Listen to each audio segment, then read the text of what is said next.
Hello बच्चों, कैसे हो आप सब। एक बार फिर से आप सभी का स्वागत है मेरा दूरदर्शन मेरा विद्यालय में। आप सभी तो अब तक यह जान ही गए होंगे कि प्रतिदिन दूरदर्शन पर आपका विद्यालय चलता है, आपकी कक्षाएं भी लगती हैं और साथ साथ आप रोज एक प्रेरक कहानी भी सुनते हैं जो आपके पथ प्रदर्शक होते हैं। आशा करती हूँ आपको घर पर ही विद्यालय का अनुभव मिल रहा होगा। आपकी पढ़ाई भी लगातार हो रही होगी और साथ ही साथ आप अपनी पढ़ाई को बहुत इंजॉय भी कर रहे होंगे। तो बस हो जाइए आज भी तैयार। और हाँ, अपने पास अपनी कॉपी एवं कलम रखना ना भूलें। एक बार मैं फिर आपको याद दिला दूं कि आपको अपने कॉपी में जरूरी बातों को नोट करना है और यदि अध्याय से संबंधित आपके मन में कोई जिज्ञासा, कोई प्रश्न आए तो उसे भी नोट अवश्य करना है। रेडी हैं आप? तो चलिए शुरू करते हैं आज के एपिसोड को। आज के एपिसोड में सबसे पहले कक्षा 6 के विज्ञान के अति आवश्यक पाठ भोजन जरूरी है से शुरू करेंगे। उसके बाद क्लास 7 के विज्ञान के अध्याय जल के अंतर्गत इसके संरक्षण और महत्व को जानेंगे। तत्पश्चात एक बार फिर हम सभी तैयार रहेंगे एक रोचक और लाभप्रद वीडियो देखने को, तारा है तैयार। और अंत में वर्ग 8 के विज्ञान विषय के अध्याय तड़ित और भूकंप की जानकारी हासिल करेंगे। तो चलिए शुरू करते हैं आज के एपिसोड को।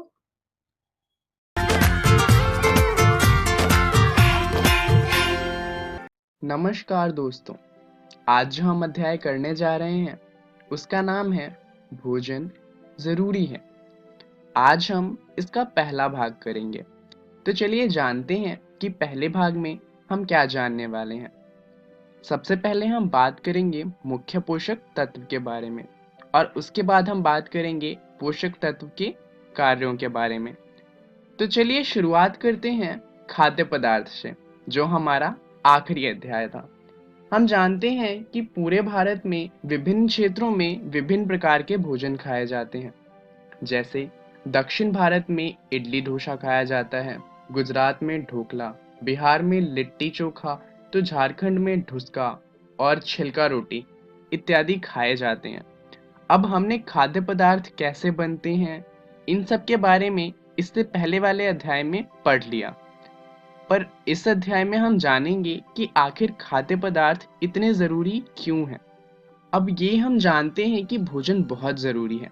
मान लीजिए अगर आपसे कोई पूछेगा कि आखिर भोजन क्यों जरूरी है, तो आप यही कहेंगे कि भोजन के बिना जीवन असंभव है। परंतु क्या आपने कभी सोचा है कि ऐसा क्यों होता है? भोजन से हमें आखिर ऐसा क्या मिलता है? तो चलिए जानते हैं इस अध्याय में कि आखिर भोजन हमें क्या देता है जिससे हम जीवित रहते हैं। तो भोजन जो है वो हमें जीवित रहने के लिए जरूरी पोषक तत्व देता है। ये जरूरी पोषक तत्व हैं कार्बोहाइड्रेट, प्रोटीन, वसा, विटामिन और खनिज लवण। चलिए इन सभी के बारे में थोड़ा अच्छे से जानते हैं। सबसे पहले हम बात करते हैं कार्बोहाइड्रेट और वसा की। कार्बोहाइड्रेट और वसा हमारे शरीर को ऊर्जा देते हैं। अब ऊर्जा नहीं होगी तो हम कोई कार्य नहीं कर सकते, तो कार्बोहाइड्रेट और वसा जरूरी होता है जिससे कि हम अपने जो रोजमर्रा के काम हैं उन्हें कर सकें। कार्बोहाइड्रेट आखिर फिर मिलता किन चीजों से है? तो ये हमें चावल से मिलता है, ये हमें ब्रेड से मिलता है, चपाती या रोटी जो होती है उनसे मिलता है, आलू और केलों में कार्बोहाइड्रेट पाया जाता है। उसके बाद बात आती है प्रोटीन की। प्रोटीन शरीर वर्धक होता है। अब मान लीजिए आपको कभी कहीं पे चोट लग गई, तो क्या होता है, कुछ दिनों बाद वो ठीक हो जाती है। अब मान लीजिए वो ठीक ही ना हो तो दरअसल जो हमारे शरीर में प्रोटीन होता है उसके कारण जो चोट होती है वो ठीक हो जाती है। तो चलिए जानते हैं आखिर प्रोटीन किन किन खानों में होता है। ये पल्सेस यानी कि जो हमारे दाल होते हैं उनमें होता है, दूध में होता है और दूध से बनी सारी चीजों में जैसे कि बटर, दही, घी, बाकी चीजों में होता है। ये अंडों में भी होता है, मछलियां और जो मीट यानी कि मांस होता है उसके अंदर प्रोटीन पाया जाता है। अब हमारा जो ऊर्जा था वो हमें कार्बोहाइड्रेट से मिल जाएगा, और जो हमें चोट वगैरह लगेगी वो प्रोटीन ठीक कर देगा। परंतु हम बीमार भी तो पड़ते हैं, तो हमारे शरीर को कुछ ऐसा भी चाहिए जो हमें रोगों से लड़ने में मदद करे। तो वहाँ पे काम आता है विटामिन और खनिज। ये हमारे शरीर की रोग से लड़ने में सहायता करता है। दरअसल विटामिन बहुत सारे तरह के होते हैं, जैसे कि vitamin A, B, C, D आदि। इन सभी के बारे में हम अगले भाग में जानेंगे। वहाँ हम ये भी जानेंगे कि कौन सा विटामिन किससे मिलता है। अभी हम बात करते हैं रुक्षांश की। रुक्षांश का मतलब होता है रेशे। ये पचे भोजन को शरीर से बाहर निकालने में सहायक होते हैं। ये हमें मिलते हैं बादाम से, ब्रोकली, जो मछलियां होती हैं उनसे, और गाजर इत्यादि। वहीं हम जल भी पीते हैं। जल का काम होता है ये जो पोषक तत्व हैं इन्हें अवशोषित करना। ये हमारी पोषक तत्वों को अवशोषित करने में मदद करता है। अब बात करते हैं कार्बोहाइड्रेट की उपस्थिति के बारे में। अगर किसी खाद्य पदार्थ में कार्बोहाइड्रेट है तो उसका पता कैसे लगाएंगे? आइए इसके लिए एक क्रियाकलाप करते हैं। इसके लिए हमें चाहिए होगा एक ड्रॉपर, आयोडीन का सॉल्यूशन और पिसे हुए आलू। हम क्या करेंगे? प्रोसीजर ये है कि हम जो आयोडीन सॉल्यूशन है उसकी कुछ बूंदें आलू के अंदर डालेंगे। इससे क्या होगा कि जो रंग है वो बदल जाएगा। रंग थोड़ा सा नीला और थोड़ा काला होने लगेगा। इसका मतलब है कि जो खाद्य पदार्थ हमने डाला उसके अंदर कार्बोहाइड्रेट था। चलिए जानते हैं कि प्रोटीन के बारे में कैसे पता लगाएंगे। खाद्य पदार्थ में प्रोटीन का पता लगाने के लिए हमें चाहिए होगा एक ड्रॉपर, CuSO4 और सोडियम हाइड्रोक्साइड।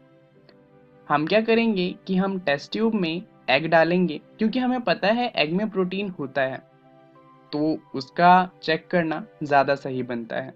हम सोडियम हाइड्रोक्साइड का 1 मिलीलीटर सॉल्यूशन टेस्ट ट्यूब में डालेंगे और उसके बाद हम उसके अंदर CuSO4 डालेंगे। CuSO4 डालने के बाद जब अगर हम सॉल्यूशन को मिलाएंगे तो हम देखेंगे कि जो कलर है वो बैंगनी रंग का हो जाता है।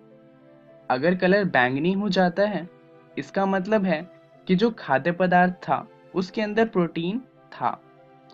चलिए पता लगाते हैं कि आखिर वसा की उपस्थिति का पता कैसे चलता है। इसका पता लगाना सबसे आसान है। मान लीजिए अगर आपको पता लगाना है किसी पदार्थ में वसा है या नहीं, तो आपको बस कागज चाहिए। मूंगफली में वसा होता है, तो हम यहाँ पर उसी का उदाहरण लेते हैं। मूंगफली को अगर हम कागज में दबाएं और उसके बाद कागज को निकाल कर देखें तो कागज पर तेल के धब्बे आ जाएंगे। अगर किसी पदार्थ से कागज के ऊपर तेल के धब्बे आते हैं इसका मतलब उस पदार्थ में वसा है। तो चलिए जानते हैं इस वीडियो में हमने क्या सीखा।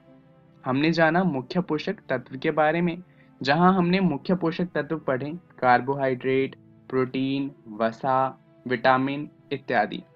और उसके बाद हमने जाना कि पोषक तत्व और उनके कार्य क्या होते हैं। चलिए जान लेते हैं अगली वीडियो में हम क्या जानेंगे। अगली वीडियो में हम जानेंगे विटामिन के प्रकार के बारे में और उनके स्रोत के बारे में, और उसके बाद हम बात करेंगे संतुलित आहार के बारे में। भारत में विभिन्न क्षेत्रों में किस प्रकार के भोजन खाए जाते हैं? ए. विभिन्न प्रकार के, बी. एक ही प्रकार के, सी. शाकाहारी या डी. मांसाहारी। चलिए बच्चों देखते हैं इसका सही उत्तर क्या होगा। सही उत्तर है ए. विभिन्न प्रकार के। भोजन के आवश्यक घटक को क्या कहते हैं? ए.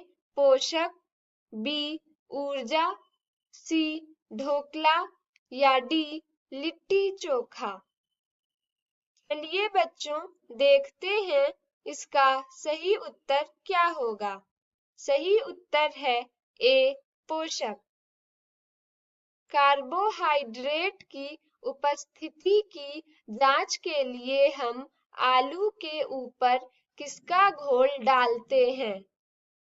ए जल, B iodine, C copper sulphate या डी कास्टिक सोडा। चलिए बच्चों, देखते हैं इसका सही उत्तर क्या होगा। सही उत्तर है बी आयोडीन।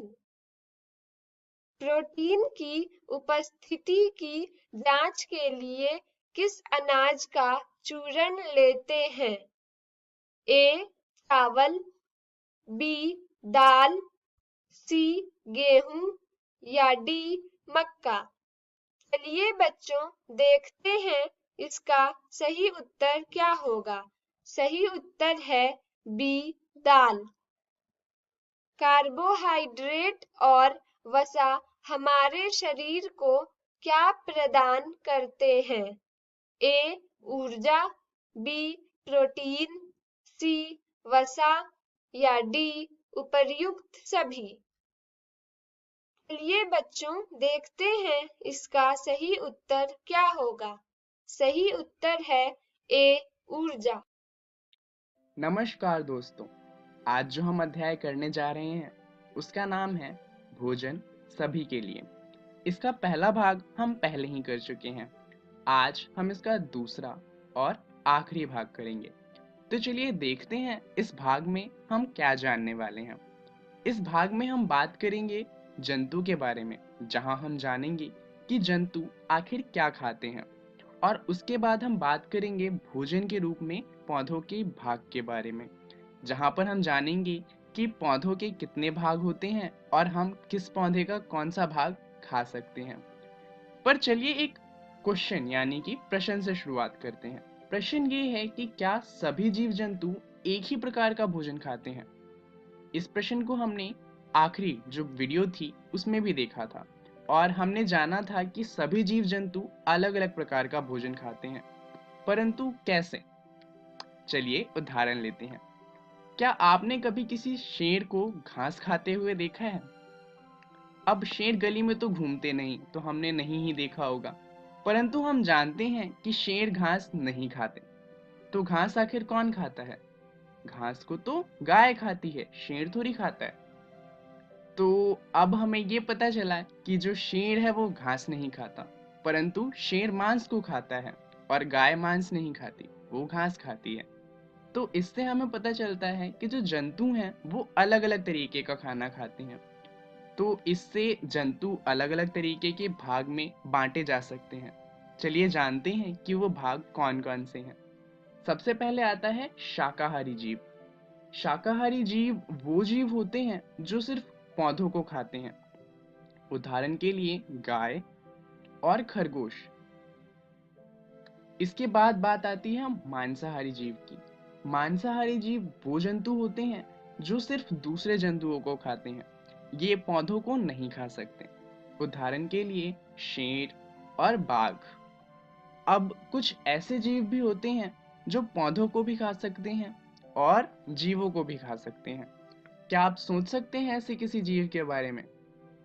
जरा सोचिए। ऐसे जो जीव होते हैं जो मांस को भी खाएं और पौधों को भी खाएं, इन्हें कहा जाता है सर्वाहारी जीव। इसका सबसे बड़ा उदाहरण है हम खुद, यानी कि मनुष्य, क्योंकि हम पौधों को भी खा सकते हैं और मांस मछली को भी खा सकते हैं। इसके अलावा अगर उदाहरण ले तो हम कह सकते हैं कौवा भी एक सर्वाहारी जीव है। उसके अलावा अगर हम कुत्तों की बात करें तो वो भी सर्वाहारी जीव में ही आते हैं। चौथी तरह के जो जीव होते हैं उनको कहा जाता है कीटभक्षी जीव। ये कुछ जीव ऐसे जीव होते हैं जो केवल कीड़े मकोड़ों को खाते हैं, और इन्हें कहा जाता है कीटभक्षी। इनके उदाहरण हैं मेंढक और छिपकली।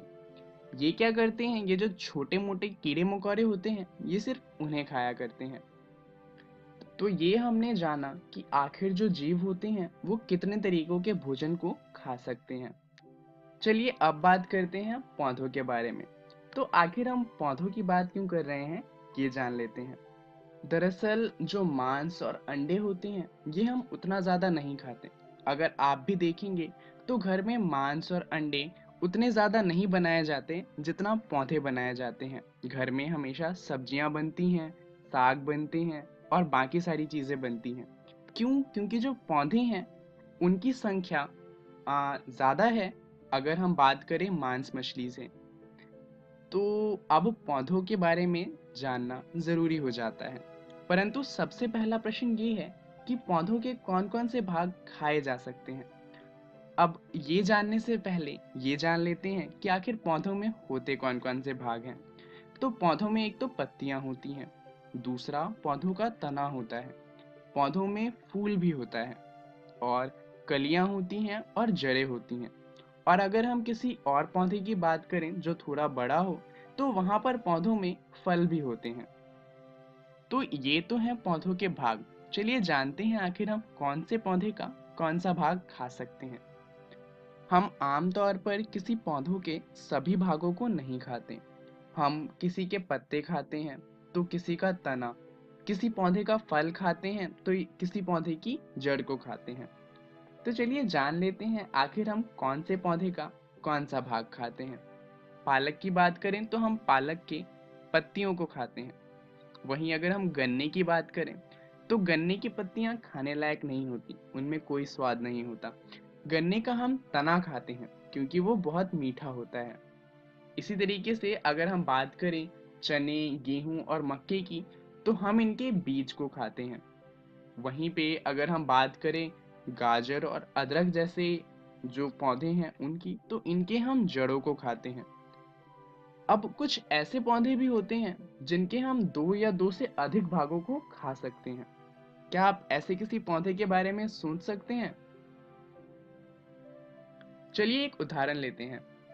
सरसों की बात करें तो सरसों के हम बीजों का तेल बनाते हैं जिसे हम खाना बनाने में इस्तेमाल करते हैं।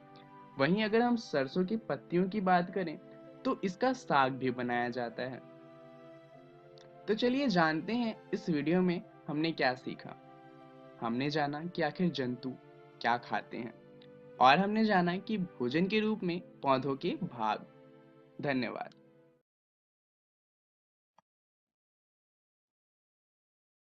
ऐसे जंतु जो पौधों को खाते हैं उन्हें क्या कहते हैं? ए. मांसाहारी, बी. शाकाहारी, सी. सर्वाहारी या डी. उपर्युक्त सभी। चलिए बच्चों देखते हैं इसका सही उत्तर क्या होगा। सही उत्तर है बी. शाकाहारी। जो पौधे तथा जंतु दोनों को खाते हैं उन्हें क्या कहते हैं? ए. कीटभक्षी, बी. सर्वाहारी, सी. मांसाहारी या डी. शाकाहारी। चलिए बच्चों देखते हैं इसका सही उत्तर क्या होगा। सही उत्तर है बी. सर्वाहारी। मेढक किस श्रेणी में आता है? ए. कीटभक्षी, बी. सर्वाहारी, सी. मांसाहारी या डी. शाकाहारी। चलिए बच्चों देखते हैं इसका सही उत्तर क्या होगा। सही उत्तर है ए. कीटभक्षी। चना, गेहूं, मक्का को हम किस रूप में खाते हैं? ए. बीज, बी. तना, सी. जड़ या डी. पत्तियां। चलिए बच्चों देखते हैं इसका सही उत्तर क्या होगा। सही उत्तर है ए. बीज। किस पौधे के जड़ को हम सभी खाने में उपयोग करते हैं? ए. पालक, बी. मक्का, सी. गाजर या डी. सेब। चलिए बच्चों देखते हैं इसका सही उत्तर क्या होगा। सही उत्तर है सी. गाजर। कोरोना से डरे नहीं, एहतियात बरतें। वैसे तो स्वच्छता और व्यक्तिगत साफ सफाई हर समय जरूरी है, लेकिन अभी कोरोना महामारी फैलने के दौर में यह एकदम आवश्यक हो गई है। बस यह जानने की जरूरत है कि साफ सफाई करने के दौरान आप किन बातों के प्रति विशेष तौर पर सजग रहें। आइए इसे बिंदुवार समझ लें। हाथ को अच्छी तरह से साबुन पानी या हैंड वॉश से कम से कम 20 सेकंड तक धोएं या अल्कोहल सैनिटाइजर से साफ करें। होटल या किसी कार्यालय में जाएं तो वहां उपलब्ध हैंड वॉशिंग प्रोटोकॉल के अनुसार अपने हाथों को साफ करें। कोरोना संक्रमित या कोरोना संदिग्ध व्यक्ति या खांस छींक रहे व्यक्ति से कम 1 मीटर की दूरी बनाए रखें। भीड़ भाड़ में मास्क लगाए रखें या मुंह नाक को ढक कर रखें। यदि घर में कोरोना संक्रमित व्यक्ति क्वारंटाइन में है तो उसके व्यक्तिगत उपयोग की चीजों जैसे बर्तन, ग्लास, कप, तौलिया, बिस्तर का इस्तेमाल न करें। फर्श और अन्य सतहों को घर में रोजाना प्रयोग किए जाने वाले ब्लीच घोल या फिनाइल से साफ करते रहें। शौचालय को भी घर में रोजाना प्रयोग किए जाने वाले ब्लीच घोल या फिनाइल से साफ करते रहें। ऑनलाइन सामान मंगाने पर डिलीवरी करने वाले व्यक्ति नियमित आने वाले घरेलू सामान जैसे दूध, अखबार इत्यादि के लिए सुरक्षात्मक तरीके अपनाएं।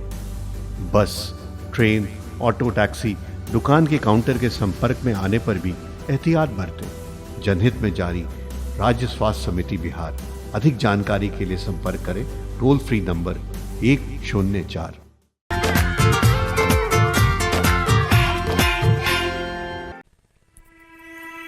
हेलो बच्चों, कैसे हैं आप सब लोग।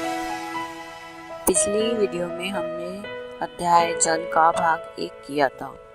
आज की इस वीडियो में हम अध्याय जल का भाग 2 करेंगे। बच्चों, आपको याद है पिछली कक्षा में मैंने आपको एक प्रश्न दिया था। वह प्रश्न क्या था? वह प्रश्न ये था कि हम अपने जल संकटों को कम करने के लिए क्या उपाय कर सकते हैं या फिर हम जल संरक्षण कैसे कर सकते हैं। क्या आपको उसका उत्तर मिला? चलिए, कोई बात नहीं, अगर आपको उसका उत्तर नहीं मिला, इस वीडियो में आपको उस प्रश्न का उत्तर मिल जाएगा। तो चलिए शुरू करते हैं। आज की इस वीडियो में हम पढ़ेंगे जल के स्रोत, भौम जल स्तर, जल प्रबंधन और पौधों पर जल के प्रभाव के बारे में। बच्चों, आप ये तो जानते हैं कि जल चक्र में जो जल होता है वह वाष्पोत्सर्जन और वाष्पीकरण की प्रक्रिया द्वारा वायुमंडल में प्रवेश करता है और फिर वर्षा के रूप में दोबारा पृथ्वी पर आ जाता है। तो देखते हैं जल के मुख्य स्रोत क्या होते हैं। पहला होता है वर्षा का जल। हमारे देश में यानी कि भारत में अधिकतर मात्रा में जो जल है उसका मुख्य स्रोत वर्षा का जल ही होता है। जितना भी जल हमारे देश में है वह हमें वर्षा के द्वारा ही प्राप्त होता है। दूसरा स्रोत है सतही जल। सतही जल के अंदर आते हैं हमारे अन्य स्रोत जैसे कि नदी, महासागर, झरने इत्यादि।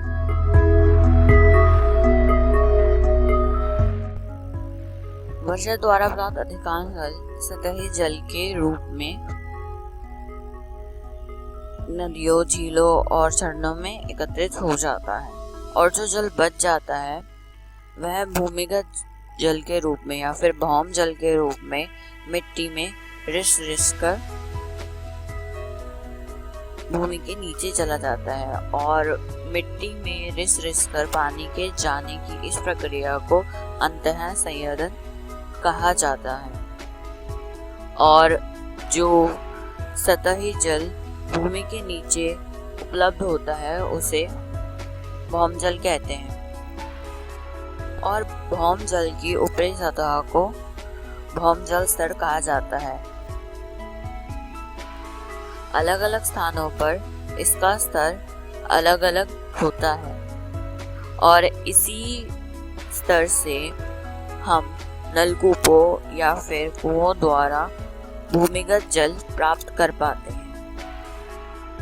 तो चलिए बच्चों, हम भौम जल के बारे में थोड़ी सी और जानकारी प्राप्त करते हैं। आप ये तो जानते हैं कि मानव जनसंख्या दिन प्रतिदिन कितनी बढ़ती जा रही है और इससे जो हमारे जल स्रोत हैं उन पर भी काफी दबाव बढ़ रहा है।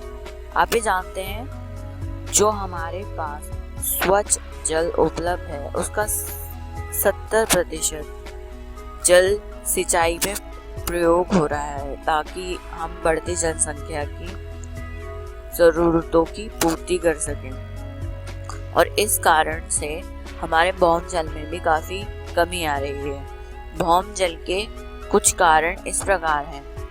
पहला कारण कृषिगत उपयोग, इसका बहुत ज्यादा उपयोग कृषि कार्यों के लिए किया जा रहा है। दूसरा, वर्षा का असमान वितरण, हमारा वर्षा का जो वितरण है वह अलग अलग प्रदेशों में अलग अलग तरीके से होता है, किसी में कम होता है और किसी में ज्यादा होता है। तीसरा है वन की कटाई, और आजकल हम अपनी जरूरतों को पूरे करने के लिए वन की भी अधिक से अधिक कटाई कर रहे हैं। और चौथा है जल की बर्बादी। तो बच्चों, अब आप जान चुके हैं कि भौम जल इन कारणों की वजह से कम होता जा रहा है, और आप ये भी जानते हैं कि वर्षा का वितरण हर जगह असमान होता है। तो चलिए अब हम झारखंड के वर्षा जल वितरण के बारे में जानते हैं। झारखंड में वार्षिक वर्षा 140 सेंटीमीटर होती है, जो कि अधिकतर जून से सितंबर माह के मध्य में होते हैं। पूर्वी भाग बंगाल की खाड़ी से और मध्यवर्ती व पश्चिम भाग अरब महासागर और बंगाल की खाड़ी से वर्षा प्राप्त करती है। तो बच्चों, आप ये भी जानते हैं अब कि वर्षा जल का जो वितरण है वह कितना असमान है, और जल संकट भी हमेशा बना रहता है कि कब जल की कमी हो जाए पता नहीं। तो इसके लिए हमें जल का प्रबंधन करना चाहिए, और अनेक स्थानों पर पानी की सुनियोजित आपूर्ति के लिए पाइप का उपयोग होता है। और आपने देखा होगा कि पाइपों में से भी जल का रिसाव होता रहता है। तो बच्चों, क्या आप अनुमान लगा सकते हैं इससे जल की कितनी बर्बादी होती होगी? और हम सभी अपने जीवन में दिन प्रतिदिन जल का दुरुपयोग कर रहे हैं। कभी जैसे हम पौधों को पानी देते हैं तो हम पाइप को ऐसे ही छोड़ देते हैं, जिससे जल की काफ़ी बर्बादी होती है। और मंजन करते समय भी हम कभी कभी नल खुला छोड़ देते हैं, उससे भी जल काफ़ी बह जाता है और उसकी बहुत बर्बादी होती है। बच्चों, आपने देखा होगा जब वर्षा होती है, जो वर्षा का जो जल होता है वह अधिकांशतः बह जाता है, पर आजकल हम वर्षा के जल को संग्रहित करके उसका उपयोग भूमिगत जल की आपूर्ति के लिए करते हैं, और इसे वर्षा जल संरक्षण या फिर जल संग्रहण कहते हैं। पर आजकल वर्षा में भी भारी कमी हो रही है, और वर्षा जिन कारणों से कम हो रही है वह कुछ इस प्रकार है। पहला है पेड़ काटना। आजकल हम पेड़ बहुत काट रहे हैं, जिस कारण वर्षा में कमी आ रही है, और सड़कों का बनना तथा घरों के निर्माण से भी वर्षा के वितरण में या वर्षा के स्तर में भी काफी कमी आ रही है।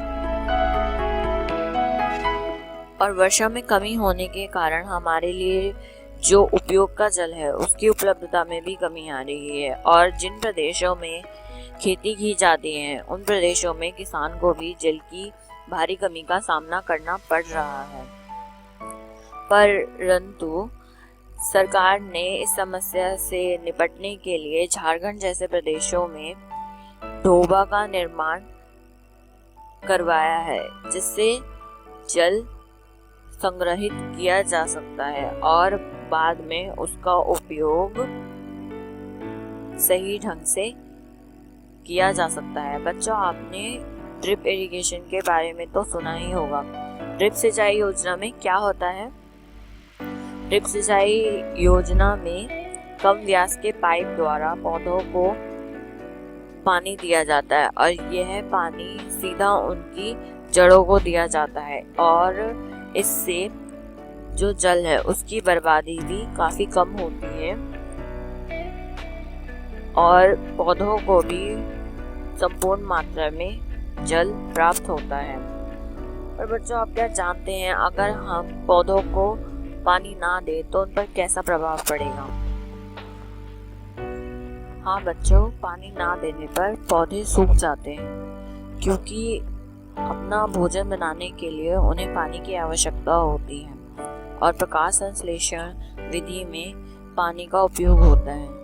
और अगर उन्हें पानी नहीं मिलेगा तो वह अपना भोजन नहीं बना पाएंगे, जिस कारण वह सूख जाते हैं। और पौधों के सूखने पर अन्य जीव जंतु जो कि उन पर निर्भर करते हैं उनको भी भारी मात्रा में हानि पहुंचती है। तो बच्चों, आज का यह हमारा अध्याय पूरा हो गया है और आज की इस वीडियो में हमने सीखा जल के स्रोत, भौम जल स्तर, जल प्रबंधन, पौधों पर जल के प्रभाव के बारे में। और हमारी अगली वीडियो में हम इससे जुड़े हुए कुछ प्रैक्टिस क्वेश्चंस करेंगे। धन्यवाद।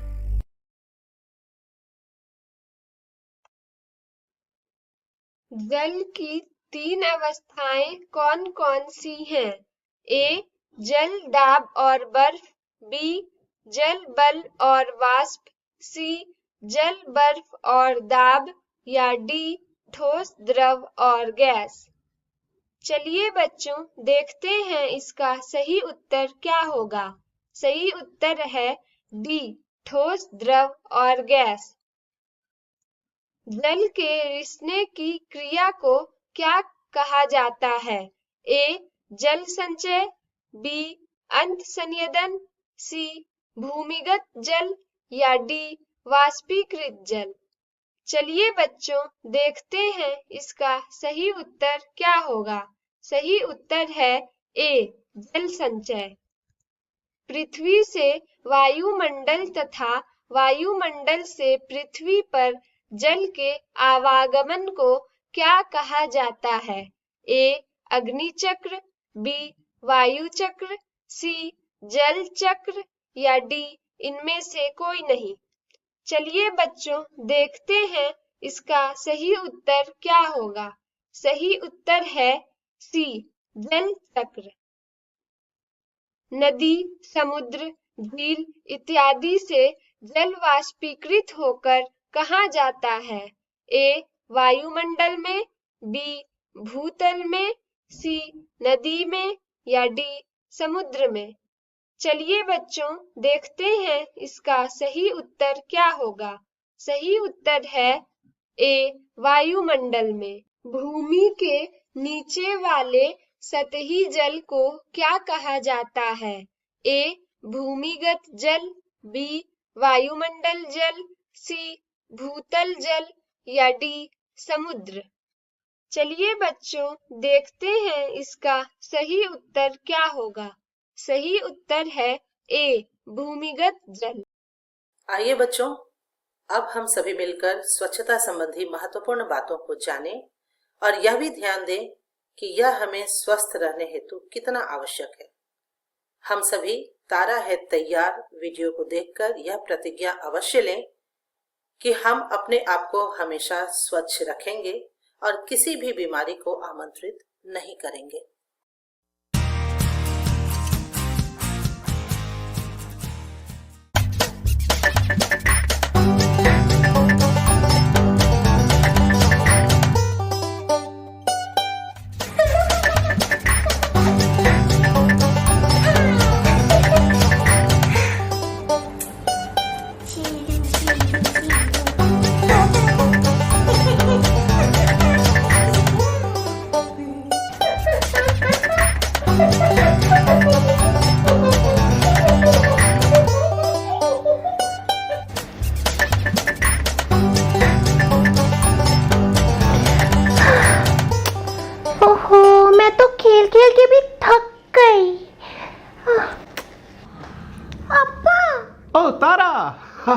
मैं बोर हो रही हूँ। ओह, तारा बोर हो रही है? तो ठीक है तारा, चलो एक क्विज खेलते हैं। क्विज? हाँ, मैंने तुम्हें कोरोना वायरस के बारे में बताया था ना। देखे तुम्हें याद है कि नहीं? मुझे सब याद है अब्बा, आपने मुझे बताया तो है। ठीक है, तो हो जाए कोरोना क्विज। हो जाए। तो बताओ कोरोना क्या है? Corona easy. कोरोना एक तरह का विषाणु है, वायरस, जिसके कारण इंसान बीमार हो सकते हैं। उन्हें सांस लेने में मुश्किल हो सकती है और वो मर भी सकते हैं। ये बताओ कि कोरोना कैसे फैलता है? अगर किसी को कोरोना है तो उसके खांसते या छींकते वक्त उसके मुंह और नाक से जो बूंदें निकलती है ना, उससे ये रोग फैलता है। बिल्कुल सही तारा। और इस वायरस का नाम कोरोना क्यों है? आपने बताया था। हाँ, याद आ गया। कोरोना शब्द का मतलब है क्राउन यानी मुकुट। क्योंकि इस वायरस के कणों के इर्द गिर्द ऐसे उभरे हुए कांटे जैसे होते हैं, जिसकी वजह से ये मुकुट या क्राउन जैसा लगता है, इसलिए इसे कोरोना नाम दिया गया। और कितने दिनों में कोरोना इन्फेक्शन के लक्षण दिखाई देते हैं? तो उसे 14 दिनों में। करेक्ट, बिल्कुल सही। और इस बीमारी के लक्षण है क्या क्या तारा? अप्पा, ये वायरस किसी के अंदर जाए तो बुखार, खांसी, गले में खलाश और सांस लेने में दिक्कत हो सकती है। वाह, इसे तो सब कुछ याद है। बहुत अच्छे तारा, बहुत अच्छे। थैंक्स अप्पा। पर अब देखते हैं कि आप कोरोना क्विज में कितने नंबर लाते हैं। ओके, ठीक है, पूछो। तो बताइए कि कोरोना वायरस से सबसे ज्यादा खतरा किसको किसको है? जो ऐसी जगह की यात्रा करके आए हैं जहां ये वायरस फैला है, कोरोना से बीमार लोगों के संपर्क में आए लोग, 60 साल से ऊपर के बुजुर्ग लोग जो पहले से बीमार हैं। अच्छा अप्पा, इससे ठीक तो हो सकते हैं ना?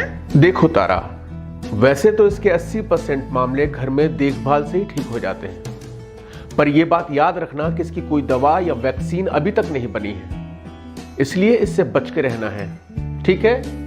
हाँ, मुझे पता है इससे कैसे बचेंगे। तारा, तुम्हें सब कुछ पता है, बोलो कैसे? हाथों को बार बार साबुन और साफ पानी से अच्छी तरह धोना।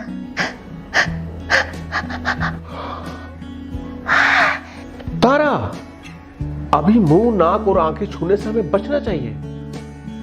ये लो। थैंक यू अप्पा। कोरोना से बचने के लिए खांसते छींकते समय रुमाल, टिश्यू या कोहनी से मुंह को ढको तारा, ठीक है?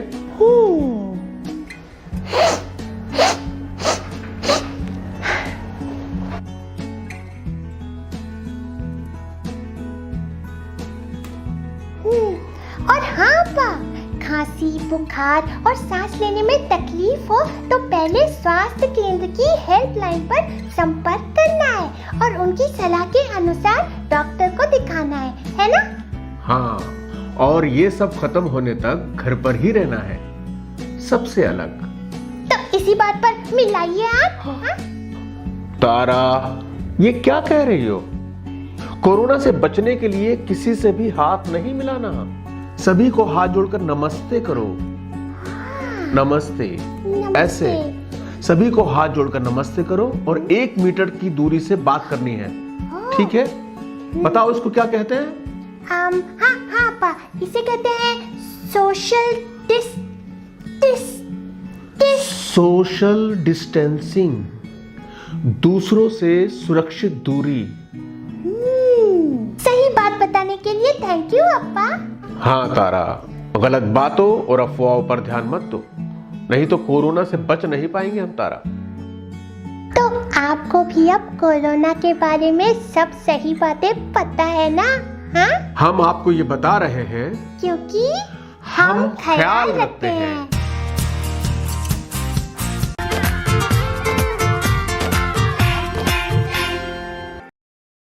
नमस्कार दोस्तों, इस वीडियो के माध्यम से आज हम एक रोचक पाठ का अध्ययन करेंगे। वो पाठ है कुछ प्राकृतिक परिघटनाएं। आपने अपनी पिछली कक्षाओं में चक्रवात, भूकंप, तड़ित आदि परिघटनाओं के बारे में चर्चा की होगी। आपको पता होगा कि चक्रवात मानव जीवन तथा संपत्ति को अत्यधिक क्षति पहुंचा सकते हैं। आज हम इन परिघटनाओं द्वारा किए जाने वाली विनाशों को कम करने के उपायों पर चर्चा करेंगे। आज हम सबसे पहले तड़ित परिघटना के बारे में पढ़ेंगे। विद्युत के तार ढीले हो जाने पर आपने विद्युत खंभों पर चिंगारियां देखी होंगी। तड़ित भी एक विशाल स्तर की विद्युत चिंगारी ही है। प्राचीन काल में लोग इन चिंगारियों का कारण नहीं समझते थे, अतः वे तड़ित से डरते थे। आज हम इन चिंगारियों का कारण पढ़ेंगे। रगड़ द्वारा आवेशन। जब आप प्लास्टिक की कंघी या स्केल को सूखे बालों से रगड़ते हैं, तब वे भी कुछ विद्युत आवेश अर्जित कर लेते हैं। इन वस्तुओं को आवेशित वस्तुएं कहते हैं। प्लास्टिक की कंघी तथा प्लास्टिक के स्केल को आवेशित करने की प्रक्रिया में बाल भी आवेशित हो जाते हैं। अगर आप रगड़ द्वारा आवेशित की गई वस्तुएं जैसे कि प्लास्टिक की कंघी या प्लास्टिक के स्केल को अगर आप कागज के टुकड़ों की तरफ लेके जाते हैं तो वे कागज के टुकड़ों को आकर्षित कर लेते हैं। आवेशों के प्रकार तथा इनकी अन्योन्य क्रियाएं। हम एक क्रियाकलाप देखते हैं। दो गुब्बारे फुलाइए और उन्हें इस प्रकार लटकाइए कि एक दूसरे को स्पर्श ना करें। आप चित्र में देख सकते हैं। दोनों गुब्बारों को किसी ऊनी कपड़े से रगड़िए और छोड़ दीजिए, तो आप पाएंगे कि दोनों गुब्बारे एक दूसरे को प्रत्याकर्षित कर रहे हैं। इसी प्रकार एक और क्रियाकलाप कीजिए। आप एक पेन की बेकार रिफिल को लीजिए और उसे पॉलिथीन से रगड़िए और उसे कांच के ग्लास को स्टैंड के भांति उपयोग करते हुए उसे ग्लास में रखिए और उनमें से एक गुब्बारे को उसके पास लेके जाएं और आप पाएंगे कि दोनों एक दूसरे को आकर्षित कर रहे हैं। तो फिर हम यह कह सकते हैं कि आवेश के दो प्रकार होते हैं, सजातीय और विजातीय। सजातीय एक ही प्रकार के आवेश एक दूसरे को प्रत्याकर्षित करते हैं, जबकि विजातीय भिन्न प्रकार के आवेश एक दूसरे को आकर्षित करते हैं। आवेश का स्थानांतरण। आप एक खाली बोतल लीजिए और बोतल के मुंह के साइड से कुछ बड़ा गत्ते का टुकड़ा लीजिए। उसमें एक छेद बनाइए जिसमें धातु की पेपर क्लिप घुसाई जा सके, जैसा कि चित्र में दर्शाया गया है। आप एल्यूमीनियम की पन्नी की लगभग 4 से 5 सेंटीमीटर साइज की दो पट्टियां काटिए। चित्र में दर्शाए अनुसार उन्हें पेपर क्लिप पर लटकाइए और गत्ते के ढक्कन में पेपर क्लिप को इस प्रकार घुसाइए कि वह गत्ते के लंबवत रहे। रिफिल को आवेशित कीजिए तथा उसे पेपर क्लिप के सिरे से स्पर्श कराइए और प्रेक्षण कीजिए, तो आप पाएंगे कि एल्यूमीनियम की पन्नी की पट्टियां पेपर क्लिप से होते हुए आवेशित रिफिल से आवेश प्राप्त करती हैं और समान आवेश वाली पट्टियां एक दूसरे को प्रत्याकर्षित करती हैं और वे दूर हो जाती हैं। इस प्रकार की युक्ति का उपयोग यह परीक्षण करने के लिए किया जा सकता है कि कोई वस्तु आवेशित है अथवा नहीं। इस युक्ति को विद्युतदर्शी कहते हैं। तड़ित से सुरक्षा। तड़ित के समय कोई भी खाली स्थान सुरक्षित नहीं होता दोस्तों। गर्ज सुनना किसी सुरक्षित स्थान पर तुरंत पहुंचने की चेतावनी है। अंतिम गर्जन सुनने के बाद सुरक्षित स्थान से बाहर आने से पहले कुछ देर प्रतीक्षा कीजिए। सुरक्षित स्थान का पता लगाइए। कोई मकान अथवा भवन सुरक्षित स्थान है। यदि आप किसी कार अथवा बस द्वारा यात्रा कर रहे हैं तो वाहन की खिड़कियां या दरवाजे बंद होने पर ही आप भीतर सुरक्षित हैं। तड़ित के समय आपको क्या करना चाहिए और क्या नहीं करना चाहिए, अब हम उसके बारे में चर्चा करते हैं। अगर आप बाहर हैं, जैसे कि आप मोटरसाइकिल, ट्रैक्टर, खुली कारों में यात्रा कर रहे हैं, तो आप सुरक्षित नहीं हैं। खुले मैदान, ऊंचे वृक्ष, पार्कों में शरण स्थल, ऊंचे स्थान तड़ित से हमारी सुरक्षा नहीं करते। और अगर आप घर के भीतर हैं तो तड़ित टेलीफोनों के तारों, विद्युत तारों तथा धातु के तारों पर कभी भी इन्हें नहीं छूना चाहिए। अगर आप इन तारों को छूते हैं तो आपको विद्युत का झटका लग सकता है, इसलिए हमें इन्हें नहीं छूना चाहिए। भूकंप। भूकंप क्या होता है? क्या? भूकंप जो बहुत समय तक रहता है, पृथ्वी का कंपन अथवा कोई झटका होता है। यह पृथ्वी की भूप्रकृति के भीतर गहराई में गड़बड़ के कारण उत्पन्न होता है। भूकंप हर समय सब जगह आते रहते हैं, पर इन्हें नोटिस नहीं किया जा सकता। विशाल भूकंप बहुत कम होते हैं। ये भवनों, पुलों, बांधों तथा लोगों को असीम क्षति पहुंचा सकते हैं। आपने 26 दिसंबर 2004 को हिंद महासागर में आए एक विशाल भूकंप के बारे में तो सुना ही होगा। महासागर के चारों ओर के तटवर्ती क्षेत्रों में अपार हानि हुई थी।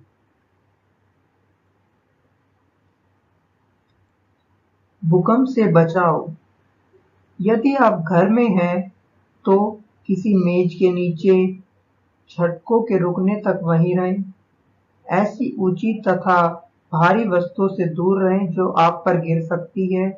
यदि आप बिस्तर पर हैं तो उठे नहीं, अपने सिर का तकियों से बचाव करें। यदि अगर आप घर के बाहर हैं तो भवनों, वृक्षों तथा ऊपर जाती विद्युत लाइनों से दूर रहें। किसी खुले स्थान को खोजें एवं धरती पर लेट जाएं। यदि आप किसी कार अथवा बस में हैं तो बाहर न निकलें। ड्राइवर से कहें कि वह धीरे धीरे किसी खुले स्थान पर पहुंचे। भूस्खलन के समाप्त होने से पहले बाहर न निकलें। तड़ित का प्रमुख कारण निम्न में से क्या है? ए. दाब, बी. ऊष्मा, सी. आवेशन या डी. दहन। इसका सही जवाब सी. आवेशन। सजातीय आवेश एक दूसरे को क्या करते हैं? ए. आकर्षित, बी. प्रतिकर्षित, सी. उपरोक्त दोनों या डी. उपरोक्त में से कोई नहीं। और इस प्रश्न का सही जवाब बी. प्रतिकर्षित। तड़ित से सुरक्षा के लिए सबसे सुरक्षित स्थान निम्न में से क्या है? ए. छत के नीचे, बी. ऊंचा स्थान, सी. पेड़ के नीचे या डी. खुला पार्क। सही जवाब ए. छत के नीचे। भूकंप आने का मुख्य कारण निम्न में से क्या है? ए. बादल गरजना, बी. पृथ्वी के अंदर चट्टानों का टकराना, सी. पृथ्वी का अत्यधिक गर्म होना या डी. पृथ्वी का अत्यधिक ठंडा होना। आप अपनी कॉपी में सही जवाब जल्द से जल्द नोट कर लें। और इस प्रश्न का सही जवाब बी. पृथ्वी के अंदर चट्टानों का टकराना। भूकंप आने पर अपने बचाव के लिए हमें क्या करना चाहिए? ए. पेड़ के नीचे जाना चाहिए, बी. सीढ़ियों पर बैठ जाना चाहिए, सी. छत पर जाना चाहिए या डी. किसी बेंच, डेस्क आदि के नीचे छिपना चाहिए। और इस प्रश्न का सही जवाब डी. किसी बेंच, डेस्क आदि के नीचे छिपना चाहिए।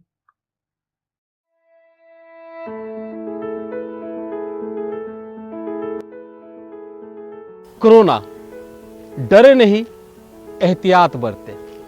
ग्रामीण भाइयों और बहनों, टीवी, मोबाइल, समाचार पत्रों के माध्यम से आप इस महामारी कोरोना के बारे में जान गए होंगे। ये आप जानते हैं कि सावधानी इलाज से बेहतर है। आप भी उत्सुक होंगे ये जानने के लिए कि अभी की स्थिति में अपने गांव में कोरोना नामक इस महामारी को फैलने से रोकने के लिए क्या करें, तो आप ये कार्य अवश्य करें। भीड़ भाड़ से बचें। अधिकतर समय अपने घर में अपने परिवार के सदस्यों के साथ बिताएं। अगर निहायत ही जरूरी हो तो कम से कम सदस्य घर से बाहर निकले। बाहर से लौटे तो हाथ साबुन से अच्छी तरह धोएं।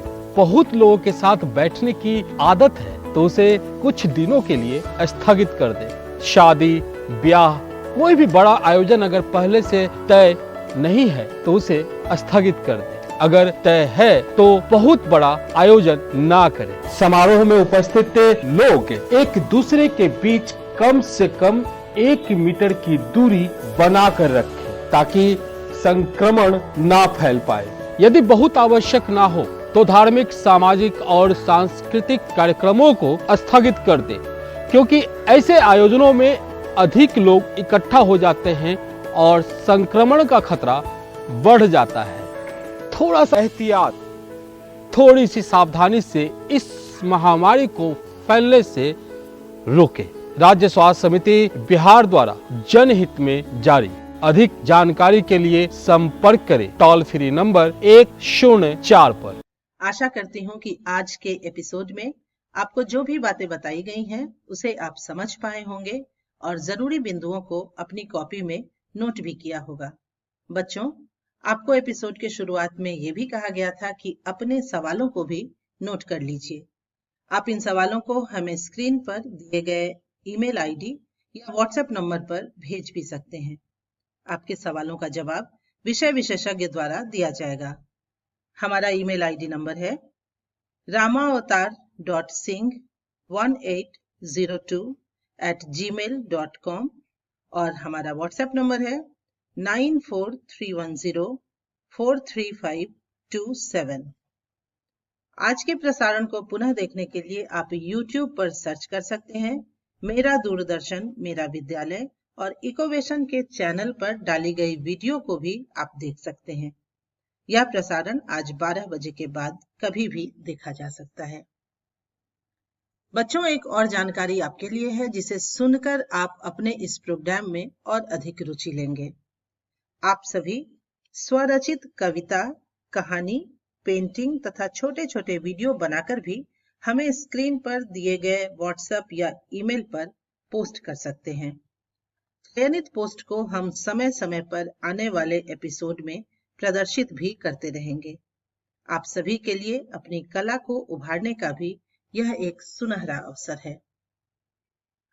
बच्चे, मिलते हैं अगले एपिसोड में, जिसमें हम कुछ और रोचक एवं ज्ञानवर्धक पाठ पढ़ेंगे जो कि क्लास 6, 7 और 8 के होंगे, और आज की ही तरह हम कुछ प्रेरक कहानियां भी देखेंगे। मेरा दूरदर्शन मेरा विद्यालय के आज के एपिसोड में इतना ही। घर पर रहें, सुरक्षित रहें, पढ़ते रहें और आगे बढ़ते रहें। बाय बाय बच्चों।